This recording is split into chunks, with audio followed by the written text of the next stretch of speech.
눈이 있어서 보는 사람도 있지만은 때로는 시력이 보이지 않는 시각 장애자들도 냄새로 보고 소리로 보고 또 때로는 주변에 이런저런 바람 소리 같은 것을 보면서 본다고 합니다.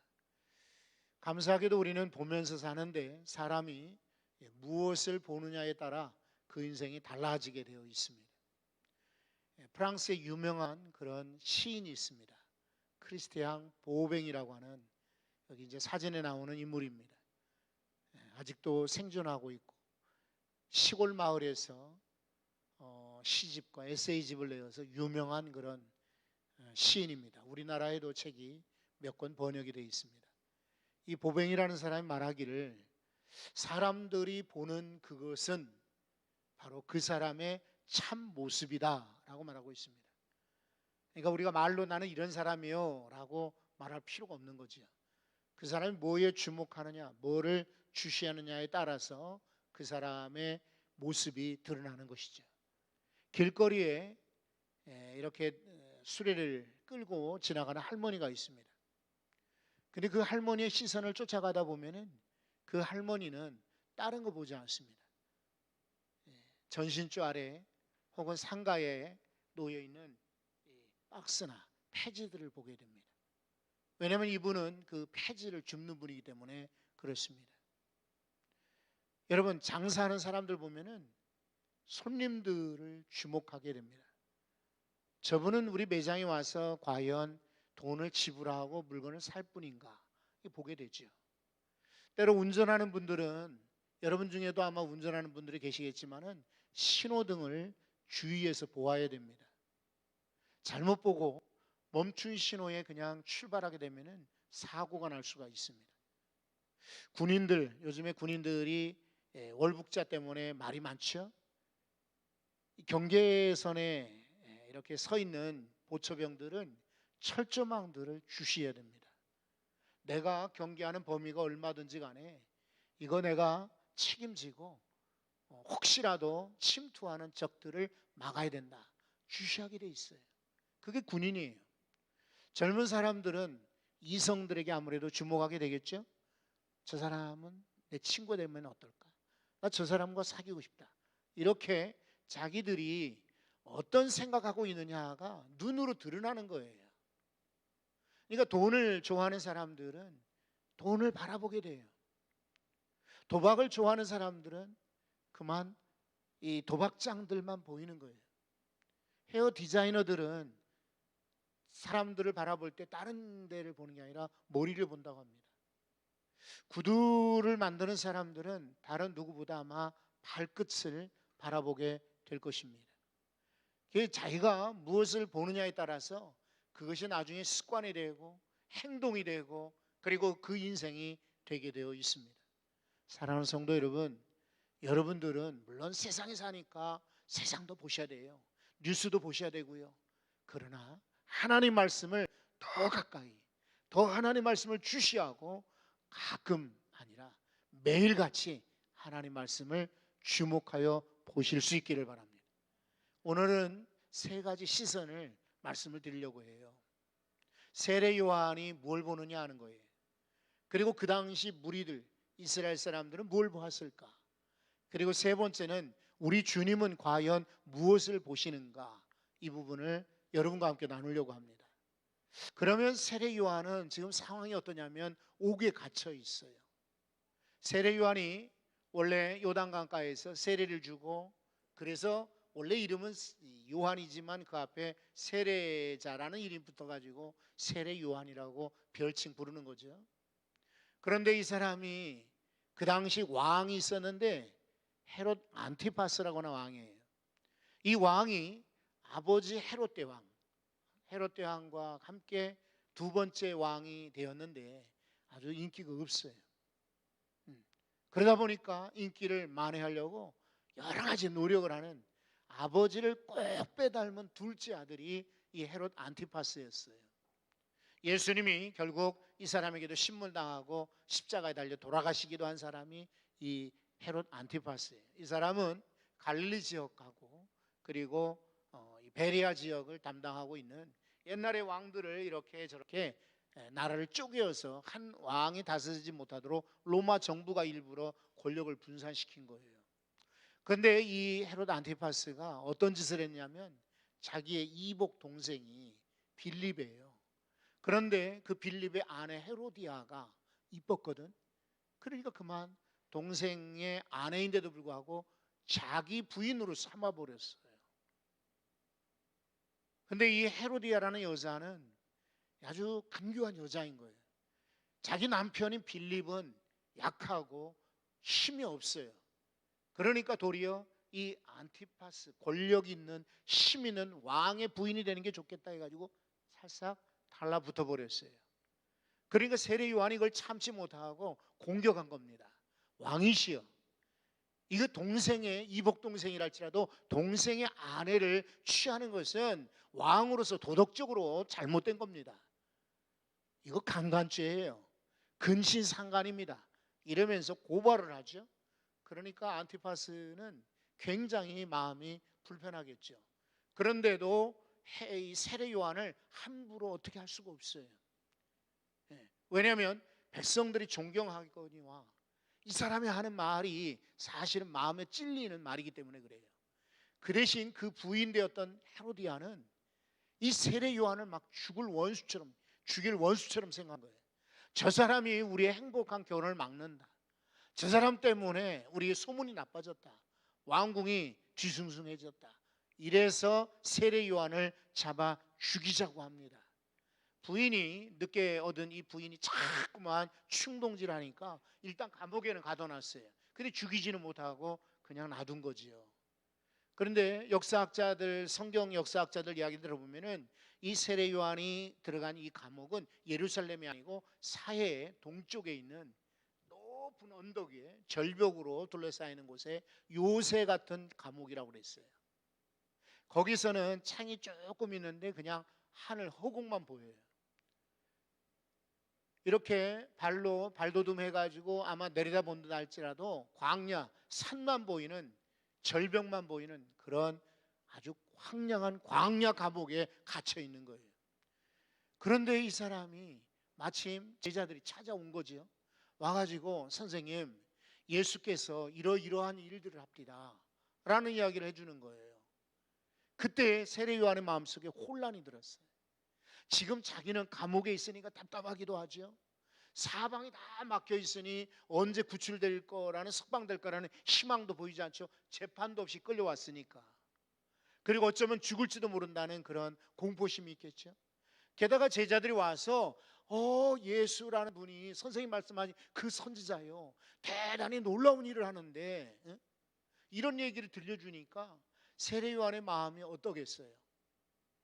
여러분, 이 사람이 아무리 마음이 넓고 그리고 과거에는 그 사람은 흥해야 되고 나는 망해야 된다, 나는 그 사람의 신발끈도 맬 수 없을 정도 나는 작은 자다, 그분이야말로 메시아다 라고 전했지만, 말은 그렇게 했지만은 막상 감옥에 갇히고 나니까 흔들리는 거예요. 이 사람들 얘기 들으니까 막 마음에 요동치는 것입니다. 엊그제요, 어젠가 이렇게 그 집에 올라가는 승강기에 이렇게 모니터가 있거든요.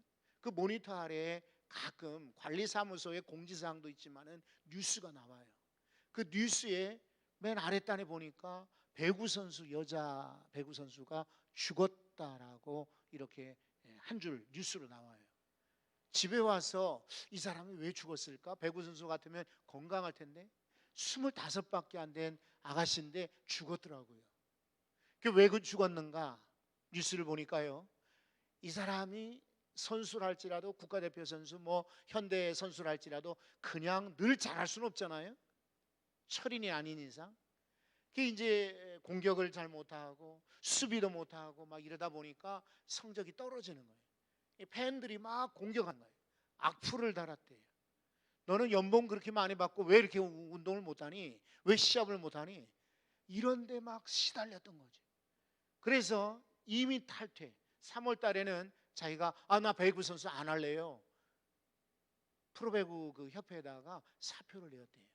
그리고 안 다녔는데 또 안 나가는 것 때문에 또 악플, 또 나쁜 이야기를 적으니까 그 못 견뎌가지고 죽은 거예요. 여러분, 이 고든 맥도날드라고 하는 분이 책을 쓴 것 중에 이런 얘기가 있어요. 저 이집트의 사막에 수도사가 있는데, 옛날에는요 이집트나 팔레스타인, 터키, 시리아 이런 지역에 수도사들이 많았어요. 이 사막에 수도사가 있는데 이 사람은 신기하게 나무 위에 올라가서 수도하는 사람이에요. 안 내려와, 나무 위에서. 그러니까 사람들이 참 희한하잖아요. 그러니까 많은 사람들이 그 수도사에게 찾아와, 선생님 좀 좋은 말씀 좀 주십시오, 저에게 좀 은혜되는 말씀 좀 주십시오, 그러는 거예요. 이 사람은 그래도 절대로 내려오지 않고 나무 위에서만 하늘 바라보고 기도하는 수도사를 이렇게 오랫동안 했어요. 그런데 어떤 제자가 와서 하는 말이, 선생님, 선생님의 동생이 수리학교의 주교, 높은 총회장이 되었습니다 라고 이야기를 들려주는 거예요. 그동안 이 나무 위에서 십수년 동안이나 전혀 내려가지 않고 수도했던 그 수도사가 그 순간 마음이 흔들렸어요. 여러분, 그 다음 얘기는 뭐 드릴 필요가 없어요. 왜 이렇게 단단한, 그리고 존경받는 나무에서 오랫동안 수도했던 그런 사람이 마음이 흔들렸을까? 친동생인데도 불구하고 수도사가 자기 동생이 잘 됐다 그러면 칭찬해 줘야 되지 않을까? 아주 기쁜 소식이네. 그게 아니라, 여러분, 이야기를 하는 이유는 아무리 수도 생활을 했고 경건 생활을 했고 믿음이 출중한 사람이랄지라도 질투심이 있고 시기심이 있고, 남이 잘 된다고 할 때, 자기 친동생이랄지라도 높은 자리에 올랐다라고 할 때는 그 사람의 마음도 흔들린다는 인간의 본성을 가르쳐주는 얘기예요. 우리는 종종 내 삶이 감옥 안에 있다라고 느낄 때에 우리는 흔들릴 때가 있어요. 그리고 나는 멀쩡한데 누군가가 나에게 대해서, 혹은 누군가가 더 잘 됐다는 이야기, 이런 이야기를 들을 때 우린 질투심으로 흔들릴 때가 있어요. 그러니까 세례 요한도 지금 흔들리고 있는 것이에요. 여러분, 이때에 이 무리들의 시각이 있어요. 무리들, 이 사람이 떠나고 나서, 제자들이 떠나고 나서요, 예수님께서 남은 무리들에게 말씀하세요. 너희가 무엇을 보려고 광야에 나갔더냐 하는 거예요. 한번 따라해 보세요. 너희가 무엇을 보려고 나갔느냐? 무엇을 보려고 나갔느냐? 오늘 말씀에 그래서 제목을 이렇게 정한 거예요. 7절 말씀에 보면은요, 그들이 떠나면 예수께서 무리에게 요한에 대하여 말씀하시되 너희가 무엇을 보려고 광야에 나갔더냐? 그러면서 하시는 말씀이 바람에 흔들리는 갈대냐라고 말씀하셨어요. 그 다음에 8절에 보면은요, 그러면 너희가 무엇을 보려고 나갔더냐? 부드러운 옷 입은 사람이냐? 부드러운 옷을 입은 사람들은 왕궁에 있느니라 그러셨어요. 세 번째도 똑같은 말씀하십니다. 이제 9절 보시면, 그러면 너희가 어찌하여 나갔더냐? 선지자를 보기 위함이었더냐? 옳다, 내가 너희에게 이르노니 선지자보다 더 나은 자니라. 제자들이요, 혹은 무리들이 광야에 나갔어요. 세례 요한은 당시에 광야에서 활동을 했죠. 세례 요한이 활동하던 그 광야는 요단강가예요. 요단강가에는 갈대가 많아, 무성해요. 여러분 아십니까? 산에 있는 갈대는 억새라고 하고, 강가에, 땅에 이렇게 낮은 지역에 있는 것은 갈대라고 한답니다. 근데 갈대는 한 3m까지도 자란다고 해요. 근데 속이 텅 비어 있습니다. 그러니까 바람만 불면 흔들려요. 그리고 쉽게 꺾어지는 것입니다. 상하기도 쉽고. 그런데 제자들이나 이스라엘 백성들이 광야에 나간 것이 무엇 때문이냐는 거지요. 바로 바람에 흔들리는 갈대 때문이냐라고 주님 말씀하세요. 그런데 여러분, 이 말씀을 들을 때 무리들은요, 요단강가에 자기들이 그 광야에 나갔을 때 갈대가 무성한 것을 기억하겠죠. 그런데 예수님 말씀에는요, 여기에 또 다른 숨은 비유가 들어있어요. 무슨 이야기냐면, 아까 말씀드린 헤롯 안티파스 있죠. 이 왕이 자기 아버지의 배경이 사실은 정통 유대인이 아니에요. 이두메 사람이라고 그랬어요. 남쪽 지역 사람이에요. 이방 사람이거든요. 그런데 이 사람이 아주 꽤 머리가 좋고 전략이 뛰어나서 로마 정부의 원로원에다가 뇌물을 많이 바치고 왕위의 자리에 올랐던 인물이에요. 그리고 왕비가 누구냐면 사마리아 여자입니다. 이스라엘 사람들이 자주 경멸하고 무시하는 사마리아 사람이 어머니예요. 아버지 그렇죠? 어머니 그러니까 이 아들인 헤롯 안티파스도 인기가 좋을 수가 없어요. 흔들리는 갈대 같은 존재인 거예요. 이 사람은 유대인들의 마음을 환심을 사기 위해서 유대인 당시에 동전을 만드는데 유대인들이 제일 싫어하는 게 황제 얼굴을 새기는 거예요. 왜냐하면 우상처럼 여기거든. 그래서 이 사람이 한번 여러분 제가 동전 그림을 준비했는데 보십시오. 이렇게 생겼어요. 얼굴을 안 넣고 다른 왕들은 다 황제 얼굴을 동전에 새기는데 이 사람은 갈대를 새긴 거예요. 요단강가에 흔히 있는 갈대. 그래서 유대인들의 마음을 이제 조금이라도 회유하려고 이렇게 한 것이죠. 그러니까 이 갈대를 보러 갔느냐 이 말은 너희가 간사한 헤롯 안티파스와 같은 인물을 보러 갔느냐 이런 숨은 뜻도 있어요. 또 하나는 왕을 조롱하는 것입니다. 지가 아무리 권력 있다 힘 있다 나를 감옥에 가둘 만한 그런 존재라 할지라도 그 사람은 갈대와 같은 흔들리고 마는 존재다라고 하는 것이 바로 예수님이 숨겨진 은유 가운데 이렇게 소개된 것입니다. 자, 두 번째로 이 무리들이 뭘 보러 갔느냐 물을 때 예수님 말씀하시죠. 자문자답, 스스로 물어보시고 답을 하시기를 부드러운 옷을 입은 사람이냐. 여기 부드럽다는 말은 비단 옷이거든요, 옛날 성경에. 그런데 이 헬란 말로 부드럽다 이 말은요, 간사하다, 허영심 많다, 사치심 많다 이런 뜻이에요. 그러니까 겉으로 보는 부드러운 옷이 아니라 너희가 간사한 사람 보려고 나갔느냐, 허영심 많은 사람 보려고 나갔느냐, 사치하는 사람 보려고 나갔느냐, 그런 사람들은 왕궁에 있다라고 주님이 말씀하세요. 세 번째로 그러면 너희가 어찌하여 광야에 나갔느냐, 무엇을 보려고 나갔느냐 또 물으셨죠.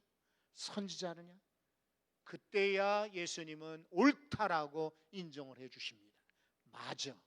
너희가 광야에 나간 것은 갈대를 만나러 간 것이 아니고 부드러운 옷을 사치나 허영 때문에 간 것이 아니지 바로 선지자 만나 하나님 말씀을 들으려고 한 것이 아니냐라고 옳다라고 동의를 해 주시는 거예요.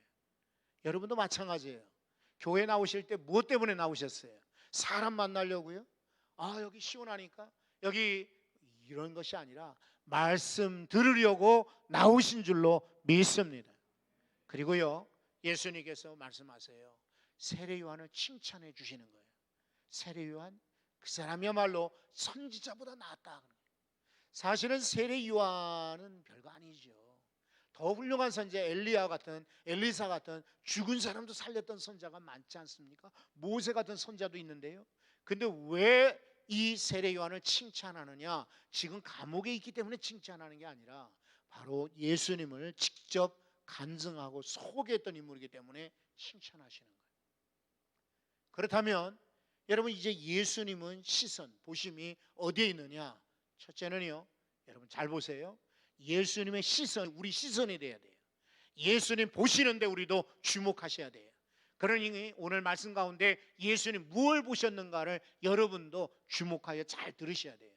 예수님은 우선 감옥에 있는 세례 요한을 보셨어요. 우리도 마찬가지예요. 이 세상에서 자유롭고 평안하고 잘 되는 그런 사람들은요, 내가 보지 않아도 넉넉히 잘 살아요. 그리고 평안합니다. 우리 성도들이 도리어 봐야 될 사람들은 세례 요한처럼 말이죠, 답답하고 흔들리고 그리고 많은 그런 오해, 충격, 사람들이 얘기 들으니까 속상한 거예요. 요한복음 3장을 한번 보실래요?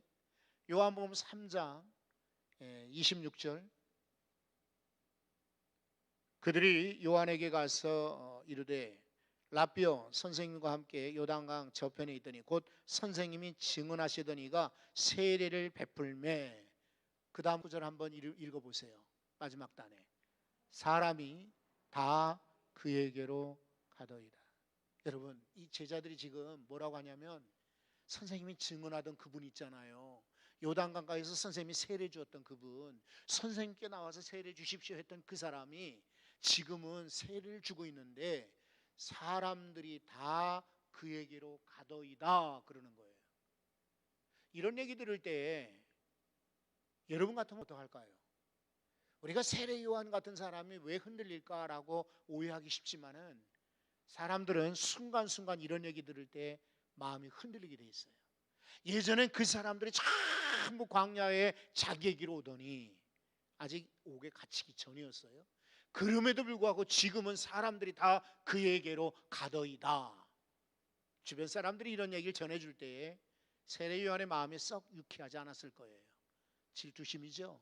거기에 대한 마음의 서운함도 있겠고 시기심도 있겠죠. 바로 그것을 주님이 보시는 거죠. 우리 또한 그런 사람들 보셔야 돼요. 지금 저 사람은 돈이 없어요. 집이 없어요. 일이 없어요. 막 힘들어요. 그런데 와가지고는 막 비싼 옷을 자랑해요. 내가 막 좋은 차를 샀다고 자랑해 보십시오. 우리 아이가요. 이번에 아주 굉장히 잘 됐다고 자랑해 보십시오. 그러면 그 사람이 입으로야 훌륭하게 됐네요. 정말 잘 됐네요. 라고 하지만은 마음은 어떨까요? 우리 예수님의 시선과 같이 여러분이 공부도 잘하고 실력도 좋고 정말 잘 되기를 소원합니다. 하지만 조금 어려운 사람들, 불쌍한 사람들, 안 된 사람들도 한번 바라보셔야 돼요. 그렇게 감옥 안에 답답하고 힘든 사람들을 예수님은 보시면서 그래, 나로 인하여 실족하는 사람들이 꽤 있더나 그러나 넘어지지 마라. 한번 성경 찾아보겠습니다. 여러분 마태복음 18장 7절이거든요. 마태복음 18장 7절을 한번 보겠습니다. 한번 다 같이 읽어봅시다. 실족하게 하는 일들이 있음으로 말미암아 세상에 화가 있도다. 실족하게 하는 일이 없을 수 없으나 실족하게 하는 그 사람에게는 화가 있으리로다. 주님 말씀하시기를 실족하게 하는 일이 없을 수는 없으나 그랬어요. 그러나 남을 실족하게 하는 사람, 그 사람은 화가 있다 그랬거든요. 그러니까 때로 우리는 말로 실족하게, 때로는 내 행동으로, 때로는요 표정으로 이렇게 참 반갑게 갔는데 이 사람은 쌀쌀하게 냉대한다면 그 표정으로도 실족하게 하는 거죠. 그런데 중요한 것은 남이 어찌하든지 간에 내가 실족해 할 필요가 없어요. 그런 거로 예수님께서는 이 사람들을 향해서 말하기를 실족하지 않는 자가 되라라고 말씀하신 거예요. 여러분 예수님께서는 무리들을 지켜보십니다. 그리고 이 수많은 무리들이 다 과연 어디로 가는가를 지켜보고 있습니다. 저 사람들이 바람에 흔들리고 마는 갈대를 보러 가는구나. 아이고 저래서는 안 되는데. 아니 사치나 허영, 거짓 이런 것들 바라보러 부드러운 옷을 입은 사람들 바라보는구나. 그러면 안 되는데. 그 사람들은 희망을 찾고 소망을 찾고 이 어려운 때에 내게 정말 중요한 필요한 메시지가 무엇인가, 그 메시지를 들으러 가야 되는데 선지자를 찾아야 되는데 옳다, 선지자를 찾으러 가면 좋겠다. 예수님의 시선은 바로 그 무리들이 유행 따라 흘러가는 것이 아니라 하나님 말씀을 들으려고 쫓아가는 데 있었어요. 여러분 우리 시선이 그렇게 되기를 바랍니다. 여러분 그리고 이렇게 와서 말씀 듣고 돌아가실 때는 여러분도 역시 큰 힘을 받고 위로와 도전받고 돌아갈 수 있기를 바랍니다.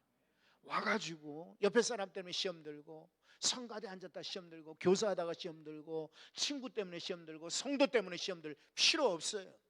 은혜 받고 도전 받고 힘을 얻어 세상을 사는 능력 갖고 돌아갈 수 있기를 바랍니다. 그리고요 예수님이 우리의 시선의 주목 대상이에요. 그러니까 우리는 다른 거 보지 않아도 돼요. 여러분 드라마 아이고 시간이 늦어 못 봤네 아깝지 않아요. 텔레비전 프로 나 그거 놓쳐서 아깝네 그거 중요하지 않아요. 나 뉴스 꼭 봐야 되는데 뉴스 못 봤네. 야구 경기 내가 꼭 봐야 되는데 그거 중요하지 않아요. 정말 중요하게 놓치지 말고 봐야 될 것이 있어요. 히브리서 12장 2절 말씀이에요. 한번 12장 2절 말씀 보세요. 다 같이 읽습니다. 믿음의 주여 또 온전하게 하시는 이인 예수를 바라보자. 그는 그 앞에 있는 기쁨을 위하여 십자가를 참으사 부끄러움을 개의치 아니하시더니 하나님 보좌 우편에 앉으셨느니라. 아멘. 여러분, 예수님은요 잠깐 참으셨어요. 십자가의 부끄러움도 견디셨어요. 잠깐 참고 견뎠더니 결국 하나님 보좌 우편에 앉으셨느니라. 그분이 바로 예수님이에요. 지금 코로나 때문에 힘들다, 경제 때문에 힘들다, 질병 때문에 힘들다, 사람들 때문에 힘들다는데 잠깐 참으시면은 여러분도 결국 하나님 보좌의 옆에 앉는 영광 얻게 될 것입니다. 이 마지막 때 우리의 시선은 믿음의 주여 온전하게 하게 하시는 예수님을 바라보자. 기도하겠습니다. 하나님, 우리 갈대를 볼 때가 많고 부드러운 옷 입은 사람 볼 때가 많은데 오늘 말씀과 같이 주님만 바라보기 원합니다. 주님만 바라보고 주님 보시는 그곳을 향하여 저희도 따라갈 수 있기를 간절히 소원합니다.